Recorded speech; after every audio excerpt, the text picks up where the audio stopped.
कि ठुकराया था जिसने पिछले साल की सर्दी में ऐसा नहीं है कि ठुकराया था जिसने पिछले साल की सर्दी में, कह देना उससे इस साल आ रहा हूं वर्दी में।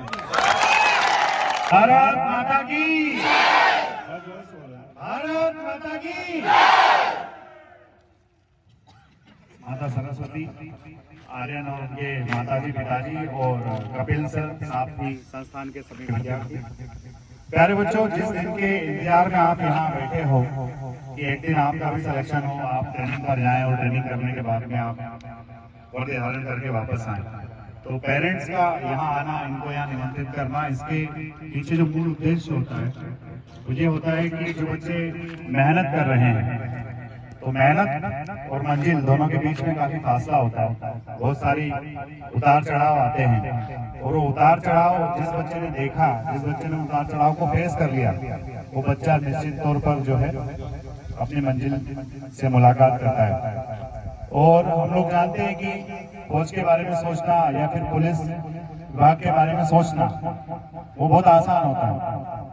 एक बार एक बच्चे ने मेरे सवाल पूछा कि जब सब किसी भी परीक्षा की तैयारी अगर हम शुरू करते हैं तो शुरुआत में बड़ा सरल लगता है, बाद में बड़ी दिक्कत आती है। तो मैंने उसको जवाब दिया कि शुरुआत में आप तैयारी शुरू करते हैं तब से उस परीक्षा का नाम ही पता होता है।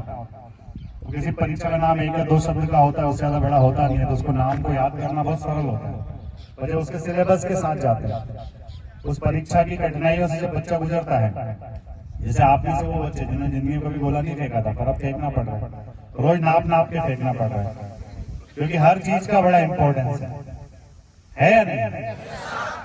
परंतु जब आप ये सब मेहनत करते हैं और जब आप सफल हो जाते हैं, आप अपने पैरों पे खड़े हो जाते हैं, तो आज की तारीख में माता पिता के लिए सबसे बड़ा जो उद्देश्य होता है या कहने के उनके सेटिस्फेक्शन के लिए जो जरूरी चीज होती है वो एक ही होती है कि हमारा बच्चा अपने पैरों पे खड़ा हो जाए।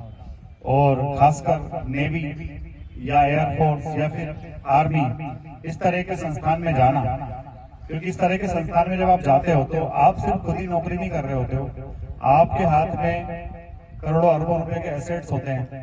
आपकी एक छोटी सी गलती करोड़ों रुपए की चीज को खतरे में डाल सकती है, और आपकी एक सूझबूझ जो है इतने बड़े खतरे को टाल सकती है। तो जब आप बड़े इंस्टीट्यूशंस में जाते हो तो वहां जाकर के जो कुछ सीखते हो, तो सिखाई बड़ी चीज होती है।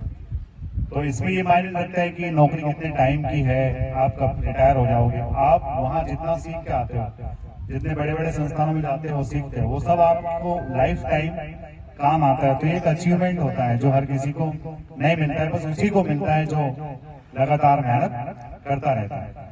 तो मैं जो है आर्यन के माता पिता के स्वागत के लिए कपिल सर से रिक्वेस्ट करता हूँ, कपिल सर आर्यन के माता पिता का और आर्यन का तिलक लगा करके स्वागत करेंगे। तालियां, आप लोग जोरदार तालियां बजाएं।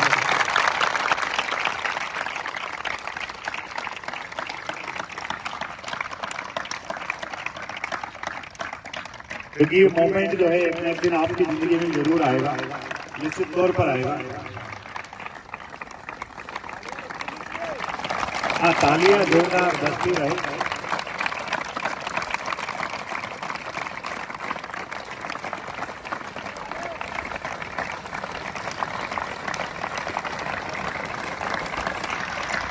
भारत माता की, अरे वर्दी चाहिए, वर्दी चाहिए में आज हाथ ही खड़े, पुलिस वालों को वर्दी नहीं चाहिए, वर्दी तो सबको चाहिए ना। वर्दी तो वर्दी है, वर्दी तो वर्दी है, चाहे बच्चा आर्मी का हो या एमपी पुलिस का हो। और मैं तो मतलब आप लोगों से शायद पहली बार बातचीत कर रहा हूँ, पर मैं जो भी कोई मुझे मिलता है उसको यही कहता हूँ भैया कि हमारे बच्चे इतनी मेहनत करेंगे। तो मैं देख रहा हूँ 3 बजे तो गोला फेंकना चालू हो गया, इतनी गर्मी में खतरनाक, और रात को 8 बजे तक गोला फेंकेंगे बच्चे। जब मुझे कोई बाहर मिलता मैं ये कहता हूँ भैया कि तो 4-5 महीने की और बात है, फिर मध्य प्रदेश का शायद कोई ऐसा ही थाना हो जिसपे फोर्स का बंदा ना हो। हालांकि भगवान दूरी रखे थानों से,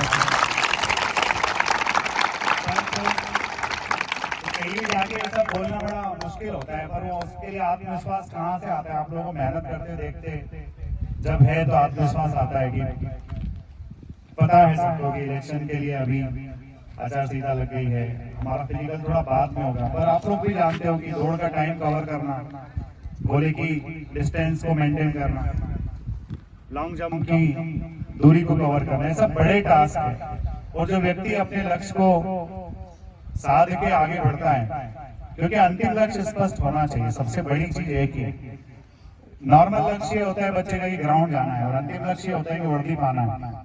और जब अंतिम लक्ष्य स्पष्ट है कि वर्दी पाना है, तो फिर ग्राउंड आना और ग्राउंड की मेहनत, इसमें बच्चे को कोई परेशानी नहीं होती है कोई किसी भी तरीके उसको। तो अब मैं आमंत्रित करता हूँ आर्यन को कि भाई वो समुद्र जो है, कई बार हम लोग जाते हैं कोस्ट पे खड़े होते हैं, समुद्र के किनारे खड़े होते हैं, तो लहरें आती है, इंसान हिल जाता है। तो पहली बार समुद्र देखा, बड़ा विचलित सा हो गया। तो ये लोग जब वहां जाते हैं कैसा मंजर होता होगा, सारे एक्सपीरियंस आर्यन से शेयर करेंगे। एक बार जोरदार तालियां बजाइए।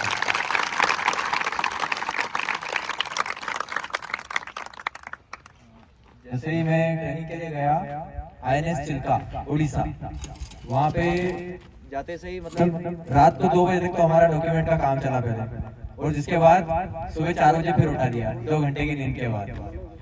शुरू में जाते से ही तो मैं पहले तो डर गया कि ये क्या चल रहा है, 2 घंटे की नींद मिली पहले दिन जाते से ही। फिर जिसके बाद रूटीन हुआ, सुबह 3 बजे उठने का हुआ, रात को 11 बजे सोने का हुआ। बहुत डिफिकल्ट रूटीन था, लेकिन सिर्फ 15 दिन के लिए मुश्किल आई, इसके बाद सब हैबिट में आ गया।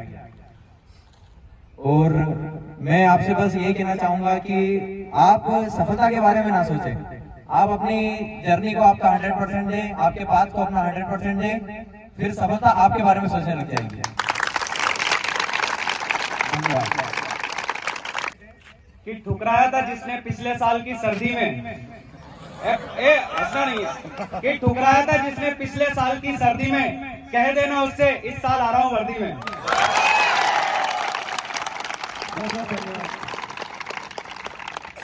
बोलो भारत माता की। मैं तो एक ही वर्ड बोलूंगा भाई, INS चिल्का नाम तो सुना ही होगा ना आप लोगों ने, मूवी में देखा होगा। हाँ, यूनिफॉर्म हमेशा ख्वाबों में आनी चाहिए। जब तक ख्वाबों में यूनिफॉर्म नहीं आएगी सफलता नहीं मिलेगी। जिस दिन यूनिफॉर्म ख्वाबों में आएगी सफलता डेफिनेटली मिलेगी। बोलो भारत माता की। धन्यवाद बहुत।